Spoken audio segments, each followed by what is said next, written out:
Salam sejahtera. Hari ini kita akan belajar membezakan peristiwa saling eksklusif dan peristiwa tidak saling eksklusif dan seterusnya mengesahkan rumus kebarangkalian peristiwa bergabung bagi peristiwa saling eksklusif dan peristiwa tidak saling eksklusif. Dua peristiwa A dan B adalah saling eksklusif jika peristiwa A dan B tidak berlaku pada masa yang sama. Contohnya, kalau saya melampungkan satu duit shilling, pada masa yang sama, saya tidak mungkin tapak muka dan angka. Set A bersilang dengan set B sama dengan set kosong. Kalau kita tengok gambar raja bank ini, A dengan B tidak bersilang. Kebarangkalian A silang dengan B sama dengan kosong. Kebarangkalian kesatuan A dan B adalah sama dengan kebarangkalian A tambah dengan kebarangkalian B sebab tidak bersilang. Dua peristiwa A dan B adalah tidak saling eksklusif jika peristiwa A dan B berlaku pada masa yang sama. Contohnya, kalau saya melampungkan satu biji dadu, saya boleh dapat peristiwa nombor genap dan pada masa yang sama, saya boleh dapat peristiwa mendapat nombor perdana. Set A bersilang dengan set B tidak sama dengan set kosong. Maksudnya, set A akan bersilang dengan set B. Kebarangkalian A silang dengan B tidak sama dengan kosong. Kebarangkalian kesatuan A dan B adalah sama dengan kebarangkalian A tambah dengan kebarangkalian B tolak dengan kebarangkalian A silang B, iaitu bahagian ini. Contoh 1. Sebiji dadu ada yang mempunyai 6 muka dilampungkan. Senarai peristiwa berikut diberikan. A ialah peristiwa mendapat nombor genap. B ialah peristiwa mendapat nombor kuasa 2 sempurna. C ialah peristiwa mendapat nombor ganjil. Tentukan sama ada pasangan peristiwa berikut ialah peristiwa saling eksklusif atau peristiwa tidak saling eksklusif. A dan B. Jadi macam mana menentukan? Kita senaraikan dulu set A dan set B. Jadi A ialah peristiwa mendapat nombor genap. Jadi kita ada 2, 4, 6. B ialah peristiwa mendapat kuasa 2 sempurna. Jadi 1 kuasa 2 sama dengan 1, 2 kuasa 2 sama dengan 4. Jadi kita ada 1 dan 4. Jadi sekarang kita tengok sama ada terdapat persilangan antara A dan B. Kita mempunyai unsur yang sepadan iaitu 4. Jadi A bersilang dengan B sama dengan 4. Oleh kerana terdapat persilangan, jadi peristiwa ini tidak saling eksklusif. B dan C. B ialah peristiwa mendapat nombor kuasa 2 sempurna. C ialah peristiwa mendapat nombor ganjil. Jadi ada 1, 3, 5. Sekali lagi kita mendapati B dan C bersilang dan mempunyai unsur yang sama iaitu 1. Jadi persilangan B dan C adalah sama dengan 1. Kesimpulannya, peristiwa ini pun tidak saling eksklusif. Sekarang kita tengok C, A dan C. Peristiwa A 2, 4, 6, C 1, 3, 5. Didapati A silang dengan C sama dengan set kosong, maksudnya tidak bersilang. Sekiranya tidak bersilang, peristiwa A dan C merupakan peristiwa saling eksklusif. Sekarang mari kita mengesahkan rumus kebarangkalian peristiwa bergabung bagi peristiwa saling eksklusif dan peristiwa tidak saling eksklusif. Contoh 2, gambar raja Venn di sebelah menunjukkan hubungan antara set semesta A, B dan C. Satu nombor dipilih secara rawat daripada set semesta. Tentu sahkan rumus penambahan kebarangkalian bagi setiap peristiwa bergabung berikut. A. Mendapat satu nombor genap atau nombor gandaan 7. Kalau kita perhatikan gambar Raja Bank ini, mendapat nombor genap adalah set C ini dan gandaan 7 adalah pada set B. Jadi kebarangkalian kesatuan set B dan C adalah, kita tengok bilangan unsur di dalam B dan C, 1, 2, 3, 4, 5, 6, 7. Dan jumlah unsur adalah 13. Jadi 7 per 13. Oleh kerana kita kena tentu sahkan rumus penambahan kebarangkalian bagi setiap peristiwa bergabung berikut, jadi kita akan cari juga kebarangkalian set B tambah dengan kebarangkalian set C. Jadi kebarangkalian set B adalah 1 per 13. Kebarangkalian set C, kita ada berapa unsur dalam set C? 1, 2, 3, 4, 5, 6. Jadi 6 per 13.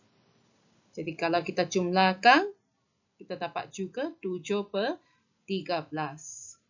Maka terbukti kebarangkalian kesatuan A dan B adalah sama dengan kebarangkalian A tambah dengan kebarangkalian B. Sebab ini merupakan peristiwa eksklusif. B. Mendapat satu nombor genap atau nombor perdana. Semua unsur dalam set C adalah nombor genap dan semua unsur dalam set A adalah nombor perdana. Kalau kita perhatikan set A dan C ini terdapat persilangan. Ini merupakan peristiwa tidak saling eksklusif. Kebarangkalian kesatuan A dan C. Jadi dalam A dan C ada berapa unsur? 1, 2, 3, 4, 5, 6, 7, 8, 9, 10, 11. Jadi 11 per 13. Dan oleh kerana A dan C tidak saling eksklusif, jadi kita akan guna formula ini, kebarangkalian A tambah dengan kebarangkalian C tolak dengan kebarangkalian persilangan A dan C. Jadi kebarangkalian A adalah 1, 2, 3, 4, 5, 6. Jadi 6 per jumlah dia 13. Tambah dengan kebarangkalian C juga mempunyai 6 unsur di dalam set C. Jadi 6 per 13. Tolak dengan kebarangkalian persilangan set A dan C. Jadi kita dapati ada satu unsur persilangan dengan set A dan C. Jadi 1 per 13.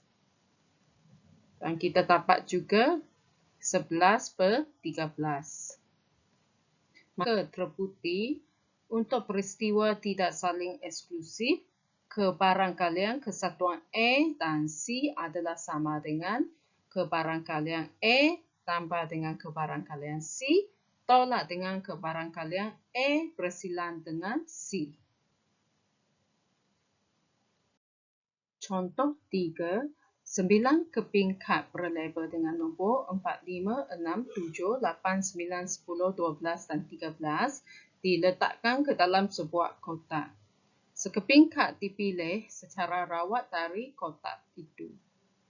A ialah peristiwa mendapat satu nombor yang lebih besar daripada 9.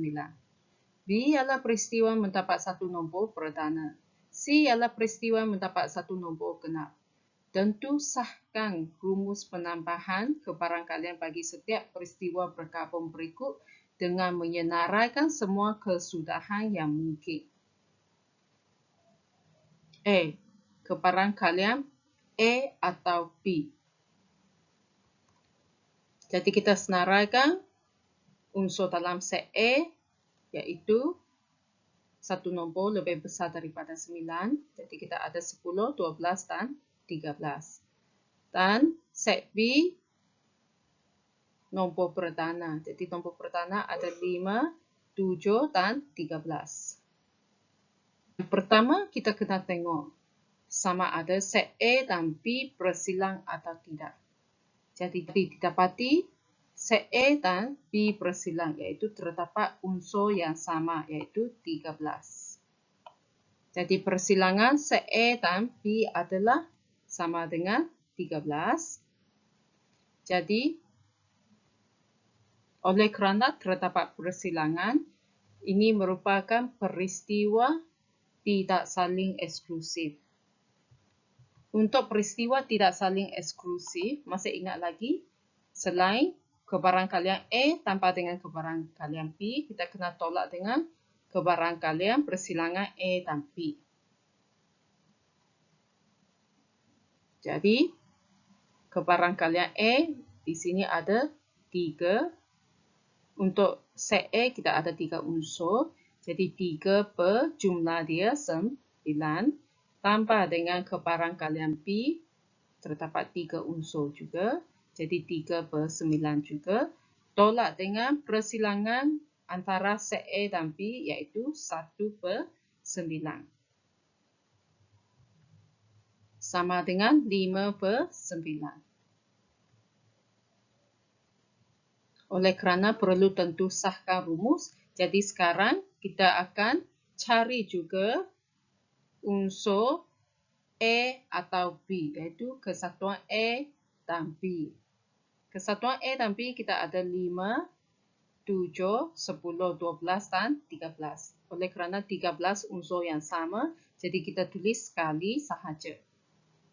Kebarangkalian kesatuan A dan B adalah sama dengan 5 per 9. Maka terbukti untuk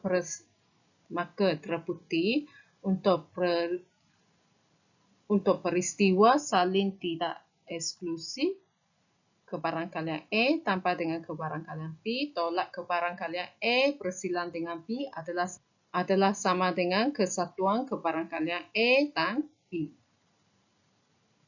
B. Kebarangkalian B atau C. Jadi kita senaraikan unsur B 5, 7, 13, C 4, 6, 8, 10 dan 12. Didapati B persilang dengan C sama dengan set kosong. Maksudnya ini merupakan peristiwa saling eksklusif. Jadi apakah rumus untuk peristiwa saling eksklusif? Kebarangkalian B tambah kebarangkalian C sama dengan kebarangkalian kesatuan B dan C. Jadi, sekarang kita perlu buktikan sama ada rumus ini betul atau tidak. Sekarang kita kena tentu sahkan rumus penambahan ini sama ada valid atau tidak. Jadi, sekarang kita tengok kebarangkalian B adalah 3 per 9. Kebarangkalian C 5 unsur, jadi 5 per 9 sama dengan 8 per 9. Jadi, kesatuan B dan C adalah sama dengan 4. Kesatuan B dan C adalah sama dengan 4, 5, 6, 7, 8, 10, 12 dan 13. Jadi, kebarangkalian kesatuan B dan C adalah sama dengan 8 per 9. Maka terbukti untuk peristiwa saling eksklusif, kebarangkalian B tambah dengan kebarangkalian C sama dengan kebarangkalian satuan B dan C. Terima kasih kerana menonton video ini. Jika anda suka video ini, sila subscribe untuk mendapat lebih banyak video.